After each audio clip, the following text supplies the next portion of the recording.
And we are live here on the MMA Industry Podcast, January 11th edition. And I got a great guest for you guys today. He's a longtime friend of mine, former colleague, I should say. John Pollock is here on the program, man behind Post Wrestling, and of course, a veteran wrestling and mixed martial arts journalist. John, how are you today? I'm doing tremendous, James. Now, you introduced me as a good friend and then corrected yourself saying former colleague. I hope I am still considered a friend of James Lynch. Oh. Yeah. No, I said both. Well, it's good to be here nonetheless. No, I appreciate you taking the time. And I know life's really been changing for you in a lot of different ways. And we'll sort of get into all that in a bit. But I always start the show off saying how my guest and I have met, and you and I have met in person plenty of times. We worked together for probably around 3.5 years at Fight Network, around there 3-4 years. And I was trying to remember, actually, I mean, I would have met you. This would have been November 2008. So we're going way back here, back at the old Fight Network studios on Wellington, which, if you remember, I started right after they did sort of the big sort of the purge, right? Because I think when I was working there, and correct me if I'm wrong here, there was like 20 people working there, not even, there might have been like 15. It was like super bare bones operation. Is this ringing a bell at all? Yeah, definitely. The summer of 2008, that was probably where we had expanded to our largest, and there was a huge series of cuts. I want to say July of 2008, and a ton of people were let go, and it was just a really brutal cut. So I guess you came in the wake of all that. Did you start as an intern there? I did start as an intern. I came over from the Score. Things weren't working out there. I wasn't having a good time over there. So I came over to Fight Network because if you remember, Mark Scott, this is really going back a long ways, who was an editor there. Mark and I went to school together, and Mark was interning there. And he's like, hey, man, why don't you come over to Fight Network? And I was a big MMA fan. So I was like, sure, let's do it. And Chris Tappanella was actually the one I had my interview with, if you remember, good old Tapper. Chris Tappanella. That's great. I haven't seen that guy in years and years. But Chris was an awesome guy. Yeah. So you came on, I remember that time period because we weren't in that building for much longer. No. I mean, this was when Fight Network was touch and go, to say the least, in late early to more scaled down studio, which, as I recall, was a converted dance studio. Yeah. And literally, me and Wei started doing a podcast out of a converted broom closet, which became the voiceover booth at that place. Yeah, I do remember that. And I remember to do voiceovers, you had to go in the booth, and then you had to go back to the other room to see if it actually recorded properly. Do you remember that? Or you needed someone in the other room to make sure it was recording. Do you remember this? Oh, it was like, if you could have seen this operation out of that building, which we were there for like 3 years, it was terrible. Like, there was the studio in there. I'm using studio with like the most liberal use of the term that was there. It was just like this giant area, and it was just a makeshift television studio that we were forced. Like, it was just so bare bones those years where we had so little to work with. Now, as far as you and I actually working together, because I know when I first started, I was just editing long events. I was doing like, I'm trying to remember what it was. It was like some wrestling promotion out of the UK. I think I was editing. It wasn't Impact. It was something, I forget what it was. But anyways, I was doing that. But I'm trying to remember the first time you and I actually did something together.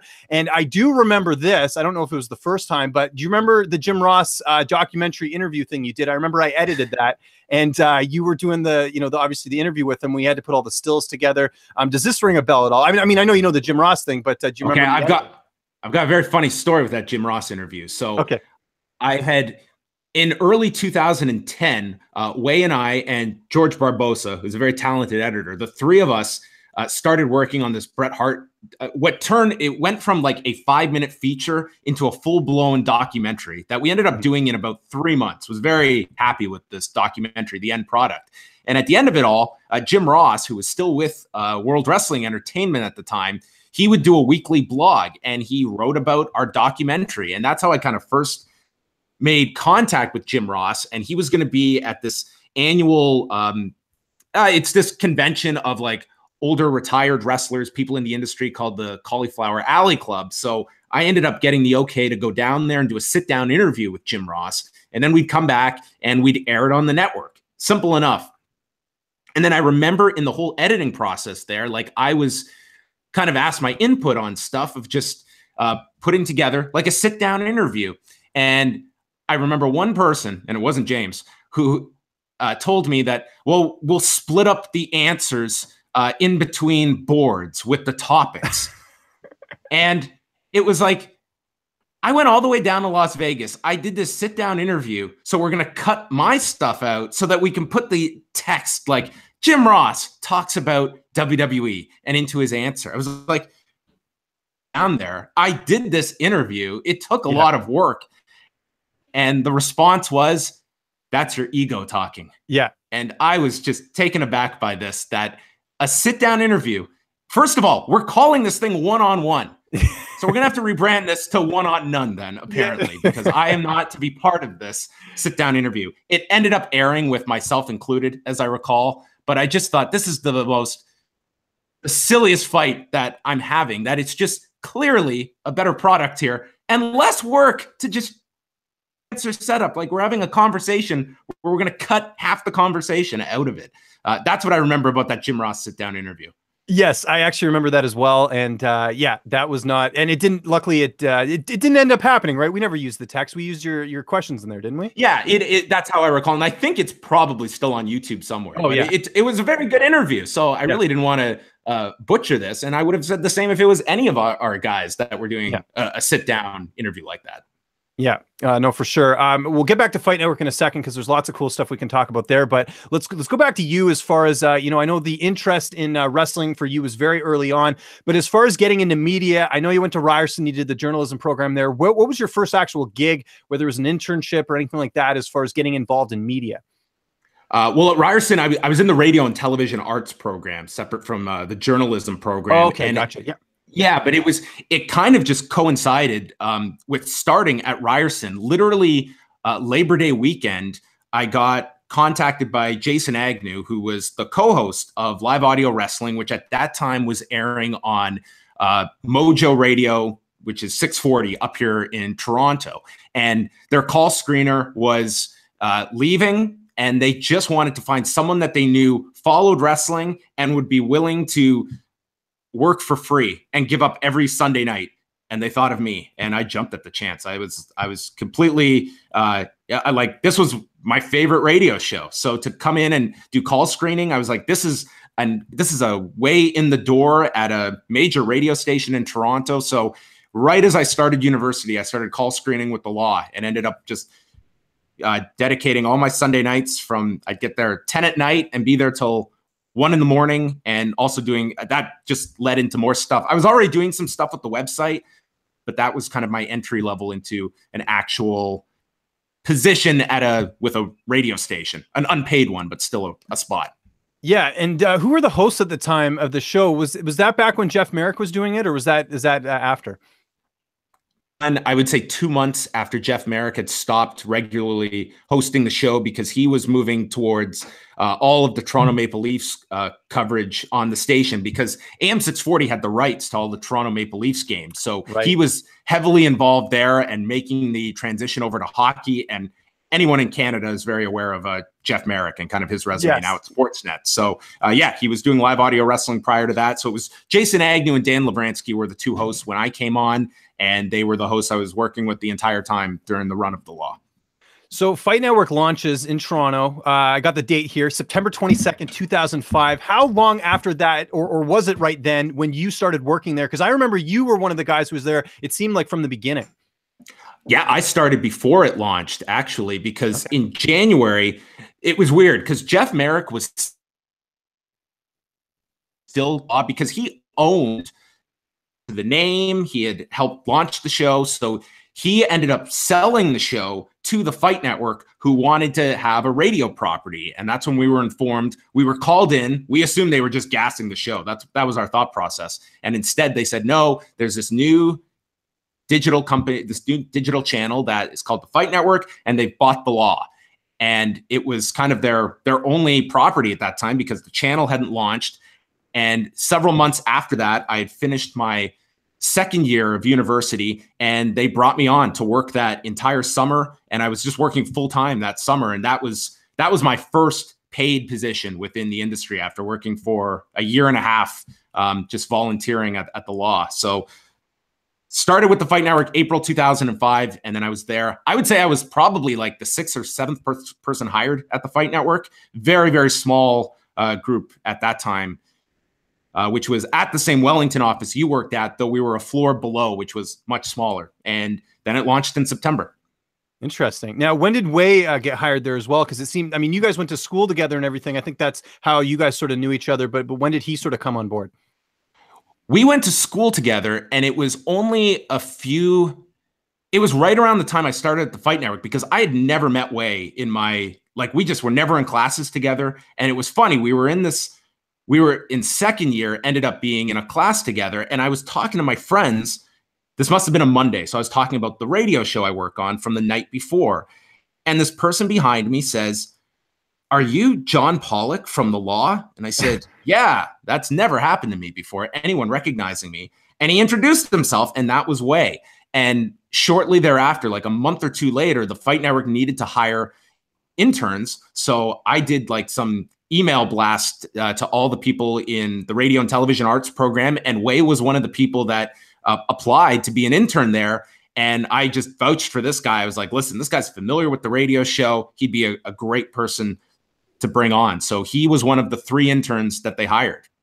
Wow. Now, when you said you got hired, you know, doing full-time work at Fight Network, leading up to that, was there another job you were doing that was sort of paying the bills, or how were you sort of able to, you know, sort of make an income when you were taking these unpaid paid gigs like you were mentioning?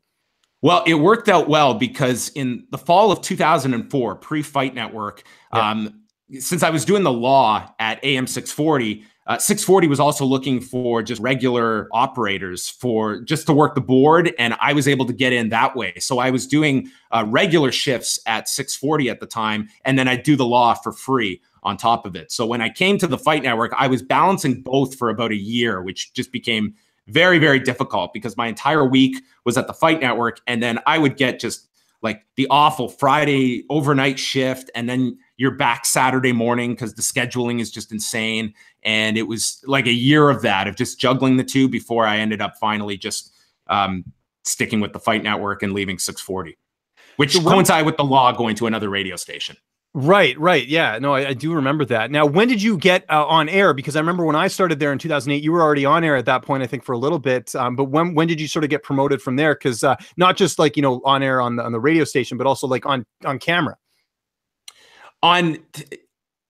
They were very open to me, like letting me go out, do some interviews and stuff like that. So that's how I started on the radio end. On the TV side, it was really interesting, and it was kind of a good lesson to go through and learn for people that are kind of starting at that level, is that I started as like a university student, and I kind of had that label as being kind of a entry level employee. So when people were pitching to have me on television, use me for stuff, it was met with like resistance, that I was looked at kind of like an intern that I'm sure, James, you've probably experienced too. It's the first perception people have of you that sometimes can be very difficult to overcome. So I would say the first generation of the Fight Network, I wasn't really getting those opportunities. I probably wasn't ready to be getting them anyway, but it's like I remember that there was, they had an event with George St. Pierre at this in Toronto, and I was going to host a Q&A. And one of the people at the Fight Network heard about this and immediately just got somebody else to replace me, because they were like, well, we need, for lack of a better term, we need a professional to be doing this. So It was stuff like that you kind of just have to, swallow your pride and just say, hey, it's the journey. You got to go through stuff like that. And sometimes it's humbling. That's fine.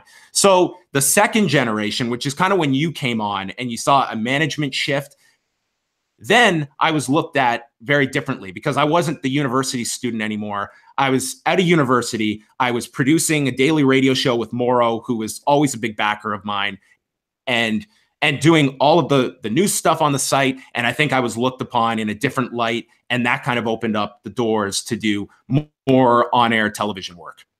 And, you know, yeah, I'm glad you brought up Mauro Ranallo, who was there at the time when I was there, and then obviously was there, you know, a while with you as well. Mauro really respected you. That's something I know is tough to get from him. You know, he's just one of those guys. He's a very hard worker. He's very relentless, but he always seemed to have your respect. Did that come sort of right away, or was that sort of later on when he sort of saw the work you were doing? I mean, me and Mauro always kind of clicked right off the bat. And because with Morrow's situation, he was hired by the Fight Network. It was October 2006. and they moved him all the way from BC to Toronto.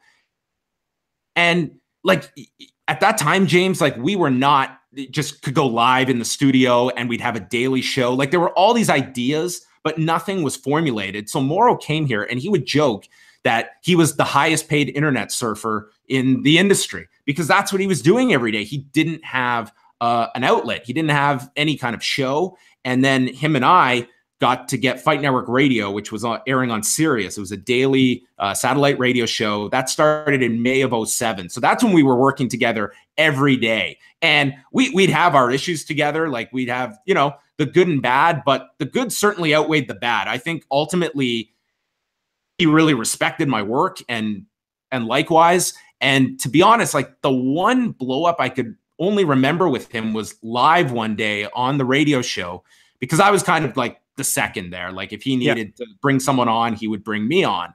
So off the top of the show, we do this thing called it was just like a newscast essentially for the first 10 minutes. And we try to get sound from people, whether it be pre-recorded comments. Sometimes we would try and get someone on live just to come on for 30 seconds. And this was nuts. So I'm playing clips as I'm also getting, I want to say Sean Tompkins on the line just to get ready for his live hit.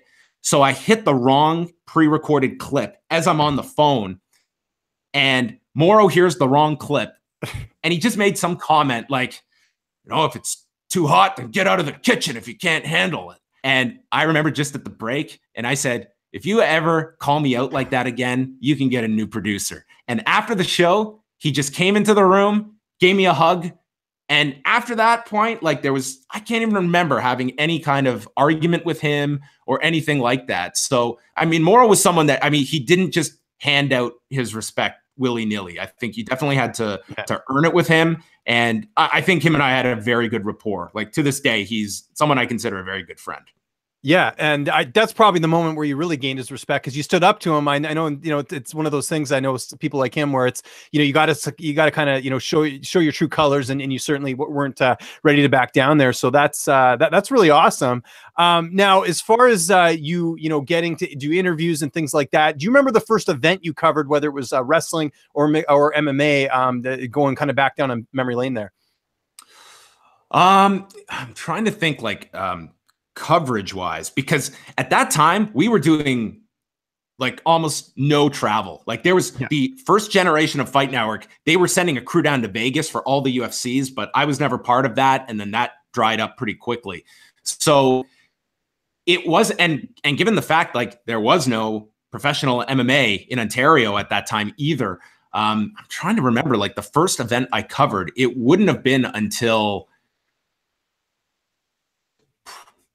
I want to say maybe the MFC show in Niagara Falls would have been one of the first that, like, there were wrestling shows I'd go, but it's like wrestling is so different. You're not there covering it in the same traditional sense as you would an MMA event where there's, you know, there's fight week, there's interviews, there's media obligations. Like a wrestling show, very restricted in what talent would be presented to you. And really it's WrestleMania every year. Like that's the week that it feels like an event you're covering in the traditional sense of covering it.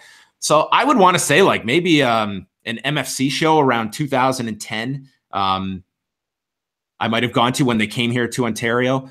That might have been the first MMA show I covered. And then it picked up quite a lot with like all the Canadian UFC events. A lot of those I would be sent to, and various WWE events. And up, I would say 2012 and beyond, where we'd be actually going and physically covering events.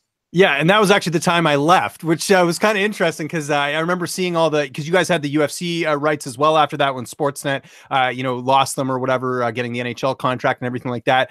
I don't know if you want to tell the story or not. We can pass if you want to, but there was a point when Fight Network couldn't air any UFC footage. I don't know if you want to go into that story or maybe explain why, but it was interesting. Like as an editor at the time when I was there, we had to use still images. Do you remember this?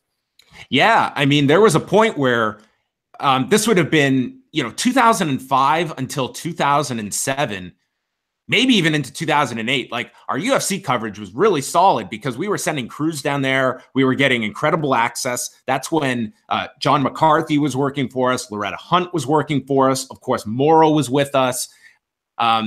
So it was a really kind of strong presence we had. And then there was, and like, I never got the straight story about what exactly caused the UFC to essentially lose our credentials. And the story had always been that we aired a finish that we weren't supposed to air. Do you recall this? Yes, I do. No, I remember the story. And if I'm not mistaken, was it the Randy Couture Gabriel Gonzaga fight?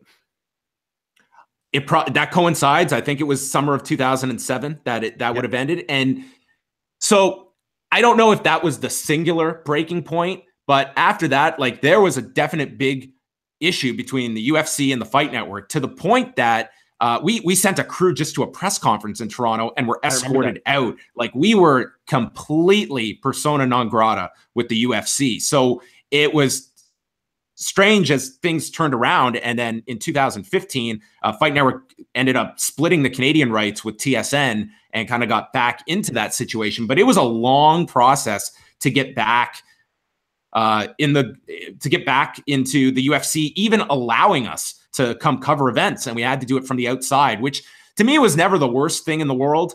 I think that you can still cover without having credentials, without having access. I think a lot of reporters and journalists today, you can still do the job without credentials, but it was just maintaining a lot of relationships with fighters along the way. And it kind of, the ice started to crack with UFC 129 in Toronto. And I remember they were willing to give us like 2 or 3 credentials for people to go there, very limited access, but at least there was a Canadian office now in play, and things ended up starting to smooth over.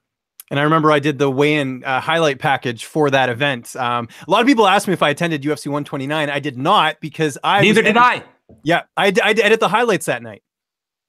You remember this? See, it was such a big event that the fact, like, I wanted to cover that event so badly, and I'm just not going to go to this event. Like, it was, because at that point, like, I had gone to a few shows. I went to the UFC card in Montreal the year before that for the Shogun Machida rematch. And it was just like, I'm looking over at press row and I was like, that's what I want to be doing. I don't want to be here just sitting, nothing against like just being a fan for a night, but it was like, I want to be covering this. So I'm not going to buy a ticket to 129. It's like, when I go to a UFC, it's like, I'd like to be covering it. So I didn't go to 129 either. You and I, two MMA media members out of Toronto. We did not go that night. You were at least working. I just ended up watching it at a friend's place. I think I had, if I remember correctly, I think I had to come in early because the event ended and they wanted the highlights up right away. And I don't think he minds me mentioning his name, but I think it was Dave Rutherford who made that call, and I had to go in early. And it was fine. Like, I think at the time I was just like, I want to catch up on the event, everything else, and then I had to do the highlights and stuff. But at least I sort of was a part of it.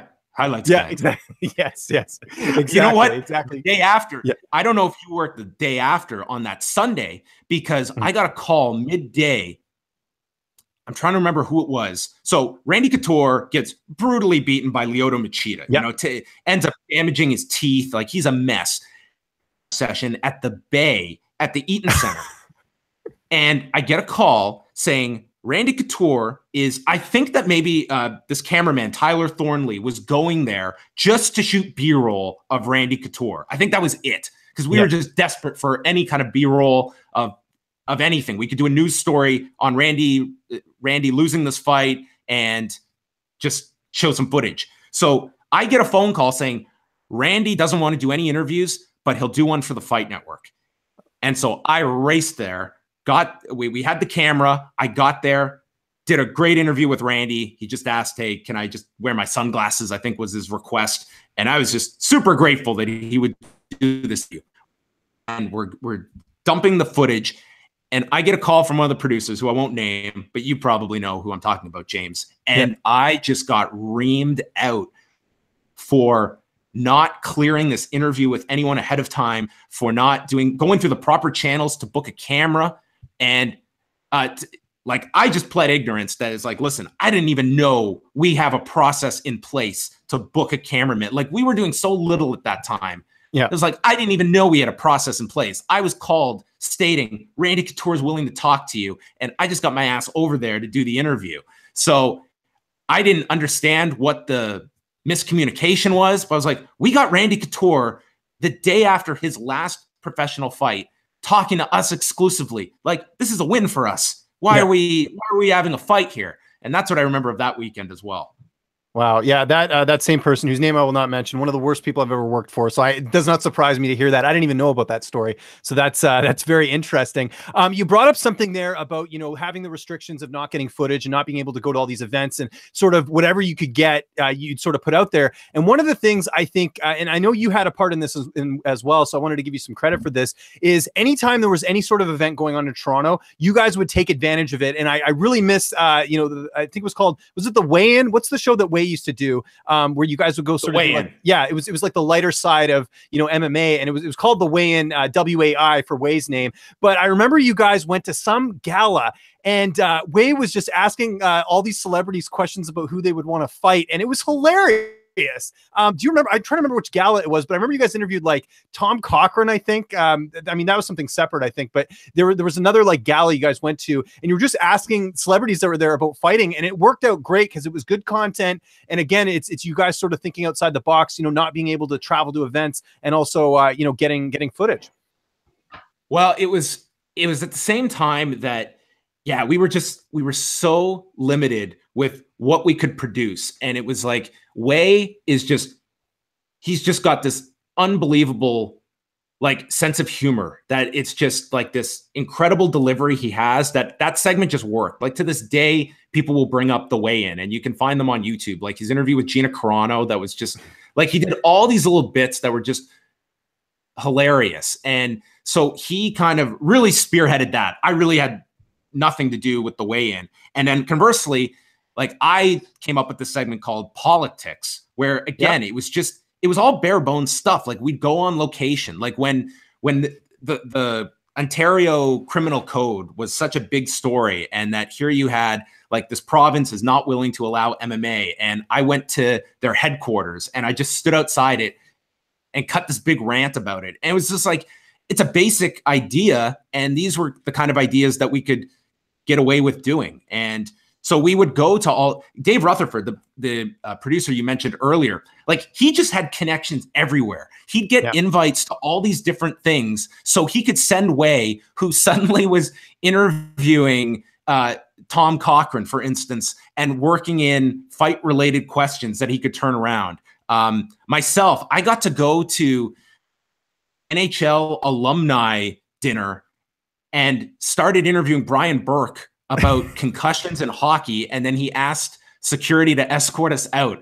And it was just all these kind of like guerrilla style, where we just go as like credentialed media to these like high class events. And then we try and work in our fight related questions and then see what would come out of them. So it was just us kind of throwing stuff at the wall and seeing what would stick, where we were just so restricted with what we could put on the air that it was kind of, hey, you guys go out and create stuff and we'll give you a platform to at least put it out there. And that was kind of that era of the Fight Network for us.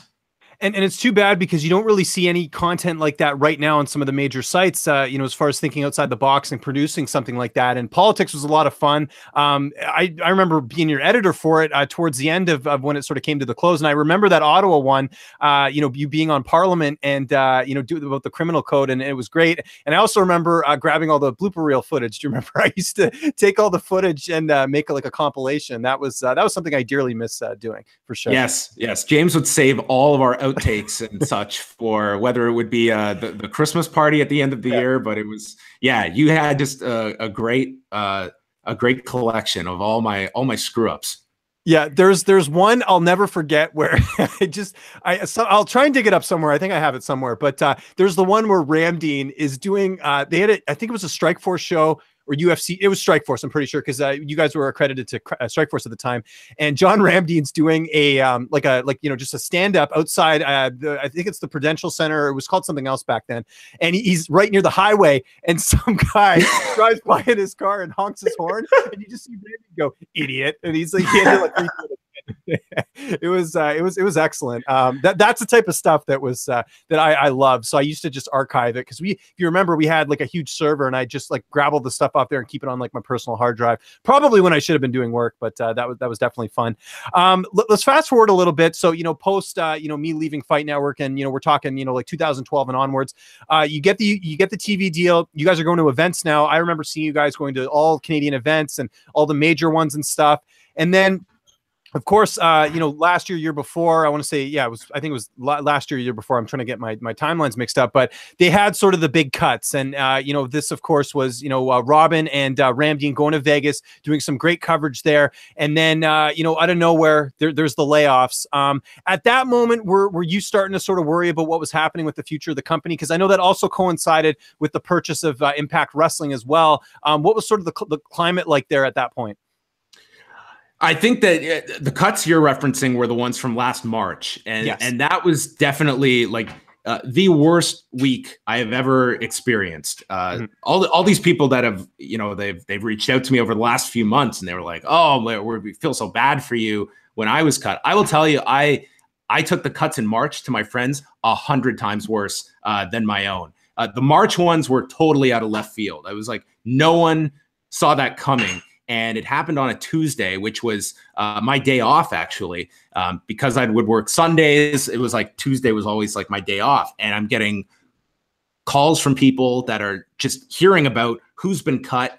And I'm talking to people that would end up being cut later in the day that were here. I am like talking them down. It's like there's no way that you could be part of these cuts as well. And then it was just one after the other. So it was just an awful, awful experience to go through. And after that, like I'll say it was a totally different vibe at the Fight Network after those cuts. That was the elimination of our news, of our original programming. Like we were doing daily news. We were doing previews, post shows. I mean, it was just, we were all in on this stuff. And then boom, it was done. And it left myself like in this weird limbo position. Like I felt like, why am I not part of these cuts? Like I check off all the boxes of what they are moving away from. Like, why would you want to retain me? And I think that they saw an ability with live audio wrestling, that this is something that at least has a following that we can hopefully make money off of. And so, I mean, those next 6 months, I was largely I was left to myself. I answered to nobody. It was not like I came in and I was, hey, these are your tasks for the day, for the week. It was just, I worked with Way and I just dove headfirst into all of our law stuff. And I just kept myself busy as much I could. But yeah, I would have been crazy to have not seen the writing on the wall and we were pretty much warned that, there could be another series of cuts here. I mean, this is the media industry as a whole. This is not exclusive to the Fight Network. This is not exclusive to TSN, to Sportsnet, to all the newspapers out there. I mean, it's just climate at all. So I knew that the next round, I would be part of them. I didn't know when it was going to be happening, but I think everyone understood it was a totally different company afterwards. And they made like a strategic decision that they were altering their focus from news, from original programming to they were running Impact Wrestling. They've also got a number of other stations that they've launched under that umbrella. And I think that, from an unbiased point of view, I mean, cutting someone like myself made sense to the strategy that they were moving forward with. I mean, that I didn't have a role in the way they were taking the direction of the company. So March was the turning point. Yeah, and there was, and people just think of the on-air people like Ramdean and Robin, but I mean behind the scenes, I mean there must have been at least 20 people, if not more, getting cut from there, because I know people that I used to work with as well, just sort of reaching out to me and sort of asking me what's going on and things like that, and it was an impact that was felt on a many different levels. So as far as Anthem, which owns Fight Network, going out and getting Impact, when did that take place exactly? Because I'm trying to remember the timeline here, because the cuts came in March, and I know that them actually buying it, I believe, was a year before. Was it not, or was it the beginning of the year? I can't remember. Well, they were already airing Impact programming, and then I mean, Impact was going through numerous financial problems, and that's when Anthem decided to purchase the company, and that happened in late 2016. Right. So, I can't give you like a clear answer on what necessitated the cuts in March. Like Yeah. it's certainly you look at a major purchase like that as certainly they're shifting their direction on things, but there were also like other mitigating factors that I think went into all of it, of like how the various channels were all performing and kind of finding your way through this very much digital age where you're still trying to present a television channel that people are going to pay for, and multiples of them. It's beyond just the Fight Network. They have a fantasy sports network. They have other channels as well. So that's kind of the timeline of Impact. Was late 2016 that they took over ownership of it. So as someone who's a fan of professional wrestling, as someone who covers the sport, when they made that purchase, what was your first reaction sort of at the time, when you'd found out? I didn't think it was a good move. I look at, just following the business of where it is. Like, I didn't look at Impact as something that was going to be an investment that was not going to come without gigantic hurdles to jump through. And I think they understood that. Like, it was an enormous turnaround that they're still in the process of attempting with Impact. Like, certainly you don't ever want to see any kind of industry you're covering that you would look at a promotion folding as a good thing for the industry. It's not. It's more people that are out of jobs. You want to have, as someone in the media, you want to have as many thriving companies as possible for your own coverage to be going. I mean, in the MMA space, I mean, a World Series of Fighting, PFL disappearing, I don't think that's good for the MMA industry at all. But I looked at it at the time that, listen, this is a really tough decision you're making by going all in. Owning content has its positives, but it's also a ton of money you're going to have to put in this thing just to keep it running, and no guarantee that there's going to be that return on investment at the end of things. And I mean, I can look at it objectively enough that it was ultimately they had to choose between the old version of the Fight Network and their new version of kind of content ownership and promoting a wrestling company. So they saw that shift, and I'd be lying if I said I thought it was a smart purchase to make at that time in 2016, just given the track record of Impact at the time. And it was a major crapshoot of if this thing can turn itself around. I think most people looking at your career would sort of call you more of a host than, say, a journalist. I mean, you're known for more, being on the law and doing your interviews and things like that. And also, all the hosting stuff you're doing at Fight Network. But did that put you in a bit of an awkward position with the fact that they, you're supposed to also be a reporter, and, Impact is owned by the company that you're working for? I mean, there's a bit of a conflict of interest there. And then on top of that, the UFC has got rights with you guys, and you're an MMA reporter as well. So there's a bit of a conflict of interest there. Was that ever something that was an issue for you at all? Did something you struggled with at all? I mean, I think for any reporter that's, covering this, I think more so than anything, it's just a perception that someone's going to have on you, that they're going to assume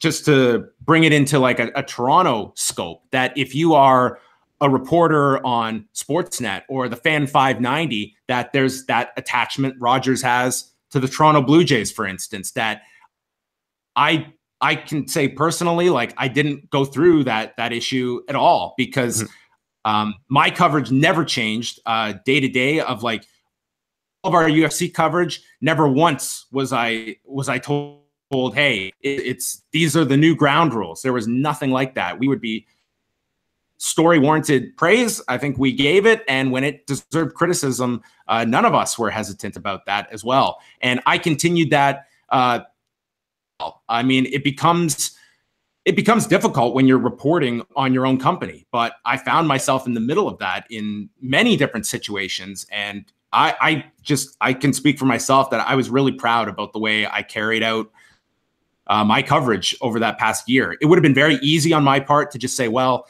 I'm just not going to cover Impact, but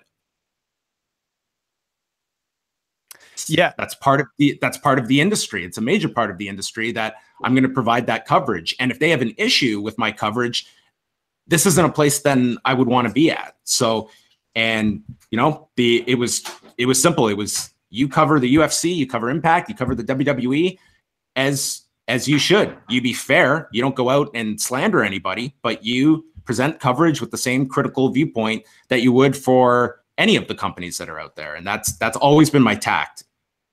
I think anyone that's ever worked with you, and myself included, would say that you're, one of the most professional people that people could work with. I'm not just saying that because you're on the show, but I think you've always sort of carried yourself in a manner that was, exemplified professionalism, whether it was, not losing your cool or, always, doing well under pressure. Was there anyone that you sort of modeled yourself after? Was there any sort of early mentors that you really sort of looked at and said, hey, I want to be like that? Or was that sort of something you developed on your own? I think that when I started, I certainly looked at the kind of, when it came to kind of presentation, interview skills, I certainly looked at Jeff Merrick, because here was somebody in a position that when I was in high school, I mean, it was like the idea of covering wrestling didn't seem like any kind of, it wasn't even a job that existed. But seeing what he was able to do and being able to cover pro wrestling, cover MMA, and then later hockey as well. He was someone that I would say was pretty influential during my early portion, my entry level into the industry.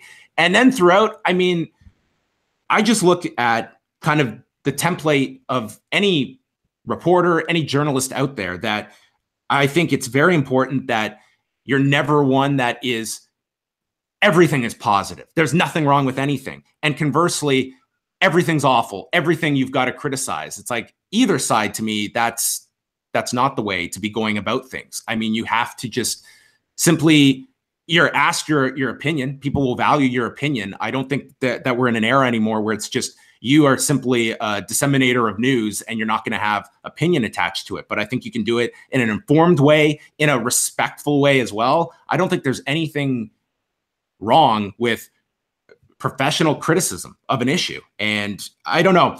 I don't think I necessarily model myself after anyone specifically, but I think after a while, you just find your own natural style. I'm sure yourself, James, when you first conducted your own interviews, you have someone else's voice in mind. You have certain people that you're hoping to at least be similar in presentation to. And after a while, you'll find your own voice comes through with your own interviews and such. And I'm sure everyone goes through that. Yeah, no, you're exactly right on that. It's, I expose myself to as much media as I can, and I sort of just take a blend of what I think is good and sort of put it together and sort of see what happens. And it's sort of made my own style there. One thing you touched on there was the fact that once the cuts happened in March, the climate sort of changed going forward.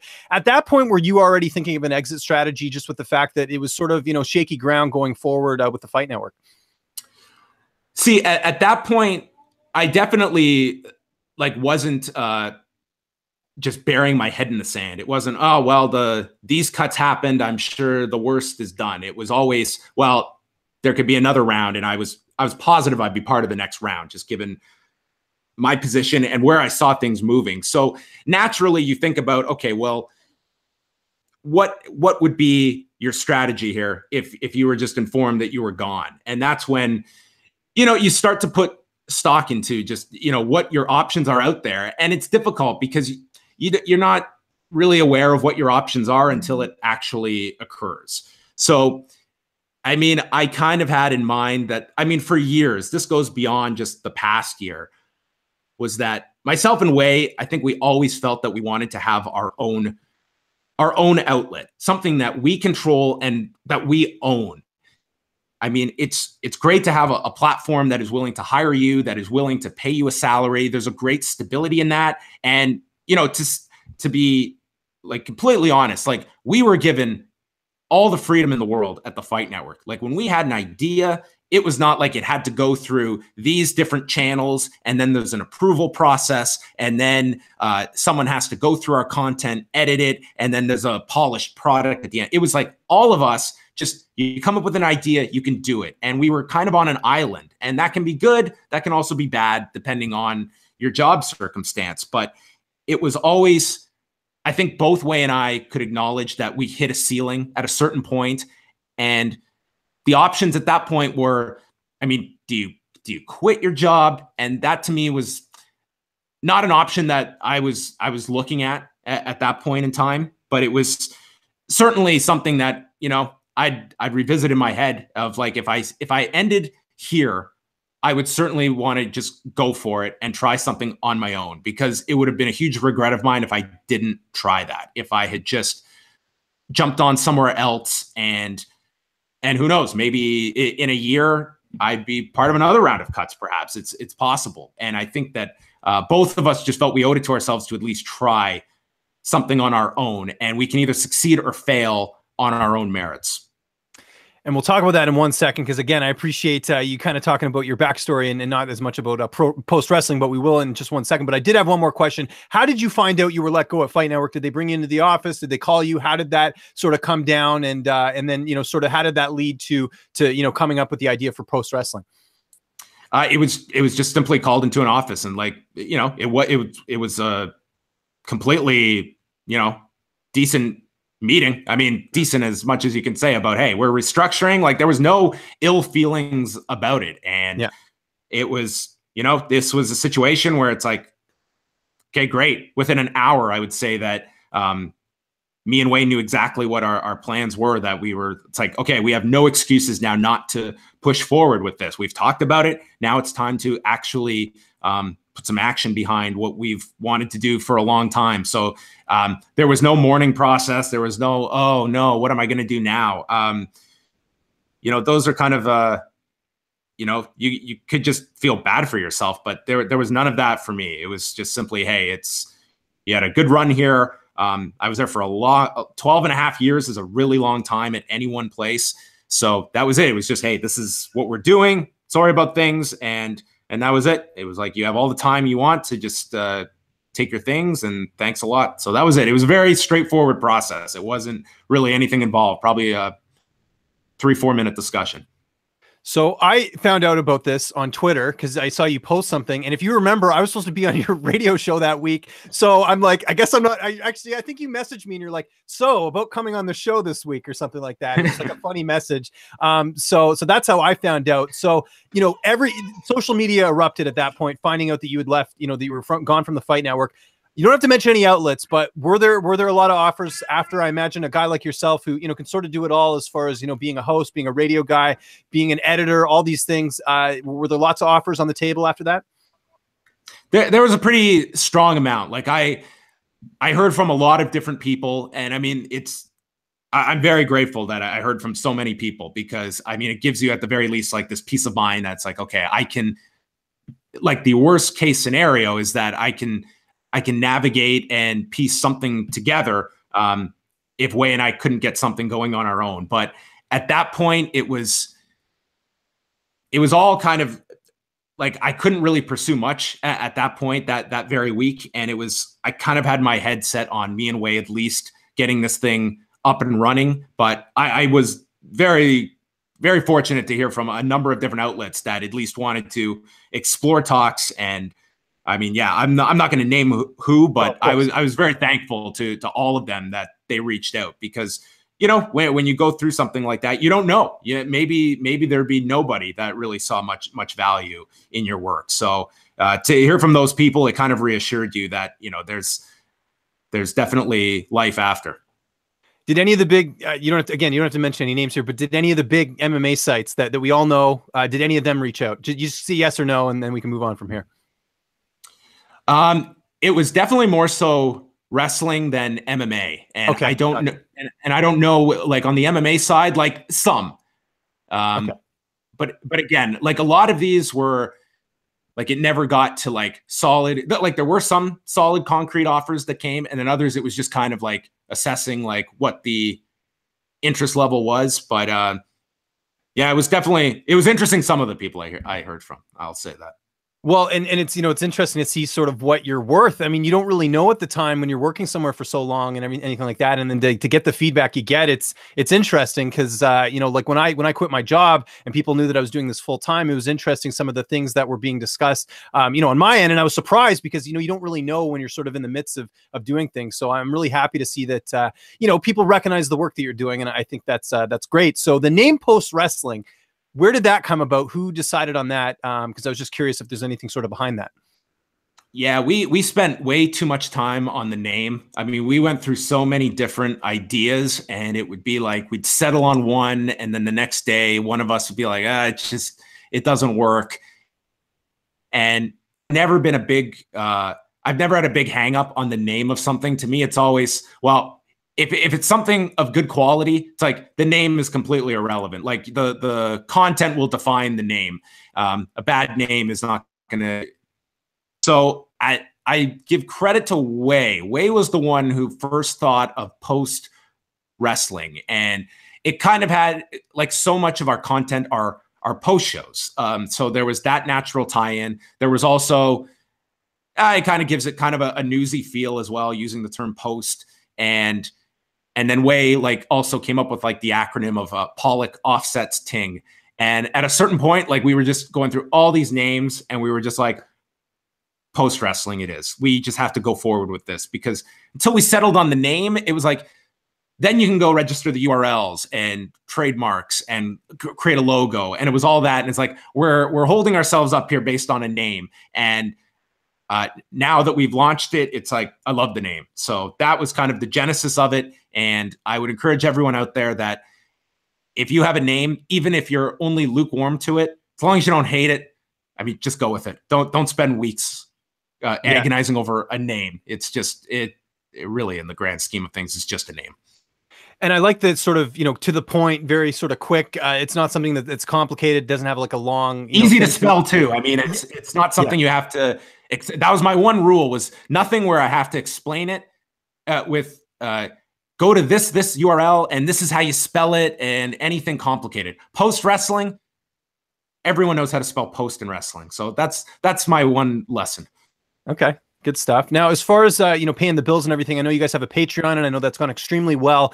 Is there any sponsors involved as well? Like, what's sort of the vision as far as keeping this thing afloat? Right now, it's we launched the Patreon to coincide with the website, so that's up at patreon.com/postwrestling. So right now, it's the Patreon that we have, and advertising is something that we're kind of like in the midst right now of exploring and looking at what we're comfortable with doing and not making any like giant changes to the free shows. I think that both of us, realize that like advertising can be, it can help us be very sustainable. So at this point, we haven't really entered that world yet, and we're kind of debating it as we speak. So right now, it's the Patreon, which the level of outpouring has been, I mean, it's blown our minds the past 2.5 weeks when we launched this thing. We didn't go in with any expectation level. We didn't have, well, we can hopefully hit this figure. It was such a shot in the dark, James, because our shows had always been free. It was like we weren't in a position where we needed to charge people for shows when we were at the loss. So to go from a free product to kind of a combination where we do free shows every week, but we also have one paid bonus show each week through the Patreon, I didn't know. I was like, maybe some people they like us, but not enough that they're willing to spend any money on. So I think that our biggest attribute has been we've built up a lot of goodwill with our listeners. And I think a lot of people can sense that. And that's been huge for us, is kind of that relationship with our listeners that have supported us during this move. And what is it primarily? It's, you guys doing the podcast, you guys doing the shows. I know you do a lot of, sort of review shows, from events, WWE, Raw, SmackDown, all that stuff. But what's sort of the catalyst for the site sort of going forward? So the site at postwrestling.com, I mean, we've got constant news updates, try to get a big news update up every day, along with whatever major issues are occurring. And then our key shows, the free ones, are reviews of Raw and SmackDown each week. And then we do a bonus show each Friday, which features our Rewind Away series, which is where we go back and review a classic show. And that is all kind of Patreon supported. And on top of that, we're in the midst now of adding some other shows as well that we have worked with in the past, incorporating them and kind of getting everything up and running. Like, we went in with kind of very measured expectations, and here we are 3 weeks in. I didn't expect us to be here till probably 6 months in. So the response on the Patreon has greatly accelerated things. I'm still trying to figure out like the MMA coverage on the site, which I definitely want to have. I'm not doing any MMA shows on the site yet, but it's something that I'm definitely looking to expand upon. And it's more or less just the time involved and coming up with a schedule that's manageable. Would you call that then post MMA on it, or would you still stick with the post wrestling name just with MMA coverage? Because I could see people, that kind of being a bit muddled a bit. Yeah, probably something like post MMA. Yeah. Okay, cool. Interesting. What's sort of the future hold? Is it just to sort of, just the two of you do this going forward, or are you looking to bring on other people? Have you sort of thought that far ahead yet? At this point, it's the two of us pretty much running this, and then we've got some other people that are contributing as well to the site. But it's generally me and Wei on the day-to-day operations. So it's still, again, we're 2.5 weeks in, so like we're at a much more advanced stage than we anticipated being at. So I can't tell you right now that by the time we get to April or May, I mean, maybe we are looking at expanding more than we anticipated in year one. So at this point, we're trying to keep things essentially to the day-to-day with myself and Wei, but there's a lot of interesting opportunities that have been presented to us just over the last couple of weeks that it seems like a lot of opportunities that we didn't have before that now we can control a lot more. And whether that is doing like live shows, we're going to be going down to New Orleans in April to host this event called Wale Mania. We're going to be hosting a podcast panel there. So it's just a lot of different ideas that we're now coming up with, some merchandise ideas, and kind of like we're in control of all of this. I mean, what before, might have just been an idea. It's like now, like the only thing holding us back is just ourselves. Like we can execute a lot of these plans and are finding it's doable. It's a lot of the things that we want to have. It's not too straining. As long as it makes sense, I think those are different avenues we can explore this year. So it's very fun. It's like a great period of time to like just to have your own name on something and you're in control of it. It's like there's a certain satisfaction that you're just not going to get where you're just not in control or not owning something. How has your day-to-day been, especially being a new father, which I know, happened back in August? How's that been sort of doing this new project and then also being a dad? It's insane. It's a lot. I mean, you're in the exact same boat as I mean, we had children 2 months apart. So my son was born back in July. Oh, July. Gotcha. Okay. Yeah. So this period, I mean, I've always been very good with time management. I think that's one of my keys is that I could always keep a lot of different balls up in the air and juggle them.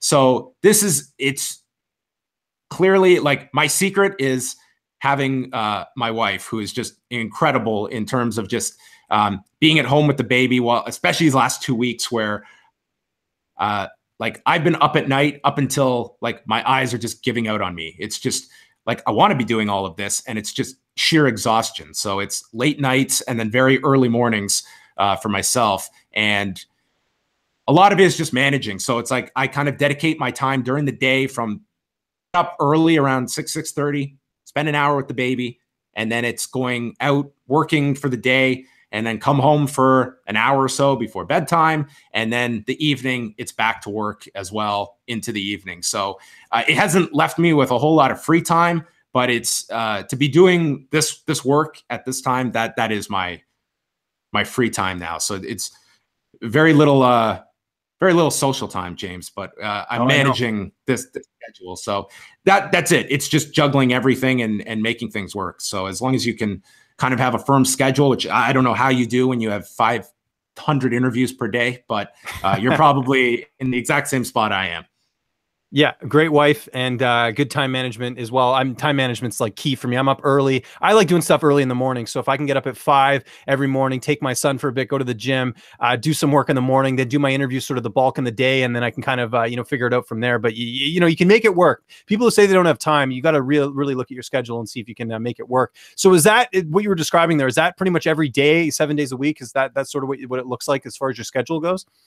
Pretty much. I mean, it's in an ideal world, it's like you could kind of like I try to leave Saturday during the day somewhat open, and knowing though that, Saturday in combat sports or for MMA, Sunday for pro wrestling, those are pretty big days. Those are big event days typically. And there's more product than ever to cover. So it's just being very good with your time. And there's like certain days like a Saturday, like a portion of that day off, because it's like I'm pretty much going Monday to Friday that you have to have that time period to kind of just turn all this stuff off. But you know, if a major story is occurring, you sometimes have to break that. It's hard to have kind of a set pattern that, well, this day I'm going to kind of just turn off my computer. It's difficult when it's, especially for like a 2-man operation. So it's relying too on Way a lot for other stuff as well, when one of us maybe has other commitments. Yeah, I have an interesting situation coming up this weekend. First time for me, actually. I'm going to be alone with my son for like more than 24 hours because my wife has to go to a bachelorette party, and we got the UFC card on this weekend. And like, I'm going to try and watch it if I can, but it's going to be difficult because I got to pay attention to my son and keep him stimulated. So that's an example too, where like I can't even plan anything on the weekend because I just have to focus on being a good dad and making sure my son's, you know, getting his diaper changed and being stimulated and going for his naps and getting fed and all that. So it really sort of throws a wrench in things. So when you mention that, I can completely relate. So it's what time does your son typically, do you put him to bed at night? And does he sleep well? Yeah, it's hit or miss. You know, he sleeps around 7 o'clock. We try and put him to bed around 7 or 8, and then he'll usually sleep for a couple hours, wake up in the middle of the night. But see, I'm not up at night. That's the one difference. My wife stays up all night and does that, and then I sort of take him in the morning and get my wife. You know, she wants some sleep, she'll do that, and then in the afternoon or in the evening, sometimes I'll take him, and then she can again do other stuff or whatever. So I'm just up early, so I'm able to get a lot of stuff done ahead of time, and that's sort of how we tackle it. But I'm not up that late usually. Like I try and be in bed before midnight for sure. Yeah, with us, I mean, we're pretty blessed that he's a pretty good sleeper. I mean, he does get up like a few times in the middle of the night, which, yeah, my wife, similar to yours, tends to him at that point. And then I try as often as I can. I'll be the one that wakes up with him at 6, and then my wife can sleep for a bit longer. But I mean, he sleeps pretty well, and we're in this grace period right now where we will put him down for a nap or bed, and he's asleep right now within a minute. And I know this isn't going to last, and I know that teething is coming, but at this point right now, like, he's sleeping very well, and it's we'll see how long this lasts. Yeah, and I wanted to tell a quick interesting story about you being a dad. Is I was talking to some of the guys I used to work with, people that you worked with as well at Fight Network, and they told me that you basically just said, "Hey, I'm going to be off next week, just so you know. Yeah, I'm going to be a father." Like, you casually mentioned it, and I know you're kind of like, when you go to work, you're sort of like, in work mode or whatever. But I thought that was funny. We're like, I know there were people at Fight Network who didn't even know that you were going to be a dad, and you kind of kept it under wraps. Is that just how you've always been as far as keeping things personal and professional?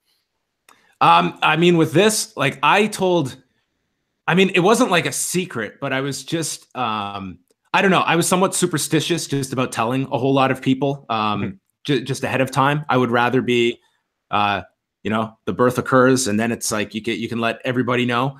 So yeah. And I'm not the type of person that's just going to go to work and just knock on everyone's door and say, "Hey, guess what?" So yeah, I'm just, listen, I will tell you, when I was, especially at like work, like, people will listen to me on the podcast or whatever. It's like I talk to death.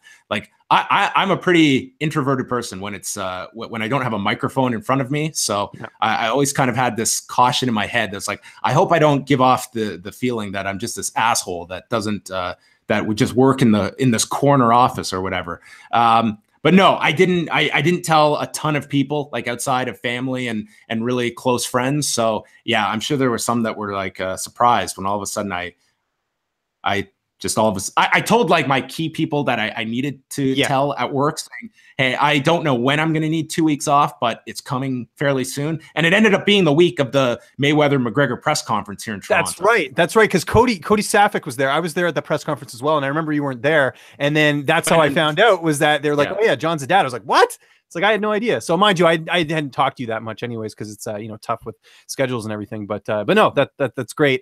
We've gone over time here. We're about 3 minutes over. I'm not going to keep you much longer. I did want a couple just quick questions, and we'll just sort of fire through these right away. You talked about going and doing a bit of traveling. Like, is the plan to sort of be an accredited outlet and go to events as much as you can, whether you can get that Patreon support and go and travel? Is that part of your vision going forward, or is it just staying and doing the shows sort of at home and everything else?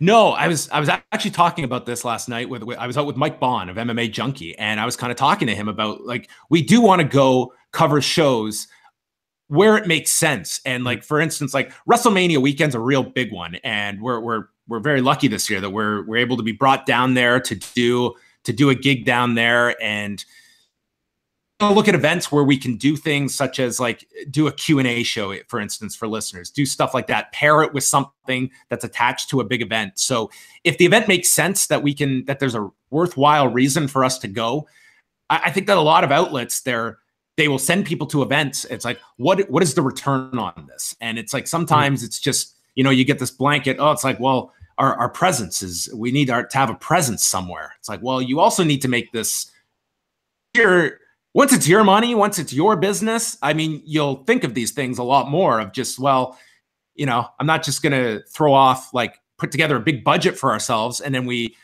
don't get any value out of that. So for certain events, I think we will travel a few times a year. And for MMA events, like, I'm curious if they will credential us being a website now. I don't know the answer to that.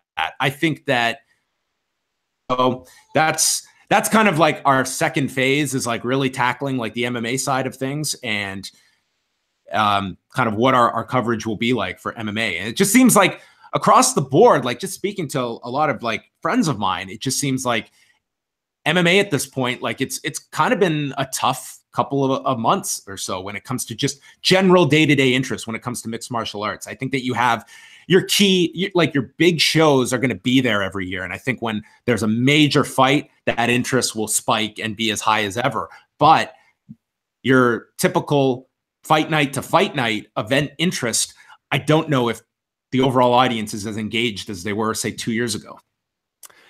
Looking back on your career, and I know post wrestling is sort of been just an incredible thing, and I'm so happy to see that it's worked out for you and Wei, because you guys work really hard, and obviously you've put a lot into this. This was years in the making. But looking back, is there sort of one moment, one interview, one event you got to cover that sort of stands out the most as sort of like a proud career moment for you that you sort of look back on and say, hey, that's why I love doing this? I've been lucky. I've had a lot of interviews that have gone really well for me. On the MMA front, I would feel that I'm trying to think of certain ones that have really stood out for me. I'm really bad at going back and ever watching any of my stuff, and a lot of it just gets I just kind of move on. And I know the feeling. Yeah, it's just like you're constantly looking at what the next interview is that you don't really go back and look at one. One from it just comes to mind. I wouldn't necessarily put this at the top, but I was interviewing right after he won after he defended his title in Cleveland against Alistair Overeem, and he's in the back, and I'm interviewing him, and then Fabricio Verdum walks into the shot, and I end up just being like Howard Cosell there in the middle here. And all I'm thinking of is if they book this rematch, they're totally going to steal this footage from us, or at least they'll want to use this footage. So that comes to mind. Anytime you get to have an actual proper sit down with a guy, I'm sure you can attest to, James. It's so much different than just the standard, you're going to get 10 minutes with this person and you're interview number 6 out of 10. And it's fight week. They're cutting weight. They really don't want to be interviewed. Those are the ones where I always felt the most intrusive, that I felt like I better make this worth this guy's time, because this is the last thing he wants to be doing. I'm just the latest media obligation. So whenever you got a guy that was outside of fight week that you could sit down with, preferably in person, and really just, you don't have the clock ticking next to you, those were always the ones I kind of enjoyed the most, was when you got to speak with someone, just, they're not hyping a fight. They're not in a rush to get to the next interview. It's not just the same standard answer. Those are the ones that stand out. Unless their phone goes off during the sit down. Do you remember that happened with Tom Wright? Oh, that's right. Yes. I have the blooper footage of that somewhere. I think I still have it, but you casually played it off. You're like, Tom, I know you're a busy guy. And he's like, oh, sorry about that, bud. And he just goes and puts his phone down or whatever. One interview that comes to mind for me, it's for those that are familiar with the wrestler Kane, who is now running for mayor of Knox County, Tennessee. There was one time a WWE rep brought him into the office for an interview, and I do my 15 minutes with him. And we finish up, and at the end of the interview, I see that my recorder is flashing. And as he's walking to the elevator, I realize my battery died a minute into the interview. Oh, no. Stuck with the dilemma of, do I just go for it and just tell him what happened? And I go to the rep and him. my battery died a minute in. And the media person's kind of just looking at him for like an answer. And he's like, well, let's just do it again. And I, for the life of me, it's like, I was so grateful that day for this guy who could easily have just said, I gave you my 15 minutes. I got a dozen more of these to do today. And he just casually walked right back in. And I said, you know what? I'll change up the questions at least for your enjoyment. And he's like, whatever works, man. And he did another 15-minute interview for me. And it was like that kind of a thing. It's like, you can't thank someone enough for doing that, because I think a lot of people would have rightly just told me to F off. Like, dude, manage your battery life on your recorder a bit better. Yeah, I had I didn't have anything that bad, but I had a situation actually this year at UFC 213 where I was doing an interview with Valentina Shevchenko, and partway through I realized I wasn't recording, and I was like, crap. So I had to like re-ask my question in a different way just to get the same answer, and that was a bit tricky. So the interview only ended up being like 5 minutes instead of what should have been like 12 minutes. So it happens to the best of us. My last question for you here, and again, I really appreciate the time. Just any advice that you could give anyone watching this, whether it's they want to cover pro wrestling or mixed martial arts, is there anything you sort of carry with you that I'm sure you get a lot of people asking you advice and things like that. Is there one thing in particular that you give to people who might be watching this? Is just going out and doing it. Like, don't let your affiliation with a website or a company prohibit you from just going out and doing it. I mean, it's like this kind of technology. When I started, it was like, this didn't exist. I couldn't do a video interview with you and we're live that people can tune in and watch it. Like, the barrier for entry has just been completely blown over. So if you're just like a passionate person that wants to do this, like, just go out and do it. Even if it's yourself, just getting comfortable, getting reps in of appearing on screen or through a podcast. Like, you can set that up in less than an hour and don't even pay attention to the view count, to the downloads. You might have 3 people listening every week. That's 3 people that weren't listening to you last week. And probably, if you're lucky, it'll grow to 30. And don't be turned off by the lack of people that are listening to you, as you're essentially trying to figure this stuff out yourself. So I would just encourage people to just do it themselves. And if you're really able to differentiate yourself and have some talent, someone will hopefully take notice. Don't be shy about getting your stuff out there, but don't be deterred either if you don't have a big audience, because that takes a long, long time. But there's nothing stopping you from just flipping on a recorder to get a microphone and have your own outlet. Yeah. John, I said it many times on this. I'm so happy to see you doing so well. I've worked with a lot of people in this industry, and you were definitely one of my favorite. And it's great to see you doing great things, because I know you put the work in. So thanks again for coming on. Just remind people where they can get a hold of you on social media. Anything you got with post wrestling that you got coming up that you want to plug. The floor is yours, sir. Cool. Well, for me, on easiest way is on Twitter or Instagram at I am John Pollock. Many people misspell my last name. It's Pollock. So you can check me out there. And then the go-to spot is postwrestling.com. All of our shows live there. And that can also take you to our Patreon, which is patreon.com/postwrestling. We're going to have a new Rewind Away coming out on Friday morning. And then Sunday, free show for everybody. I'm doing my 2018 MMA prediction show with Ariel Hawani of MMA Fighting, where we will go over his predictions from 2017 and then make a whole new list for 2018. So for MMA listeners out there, that show will drop at postwrestling.com on Sunday.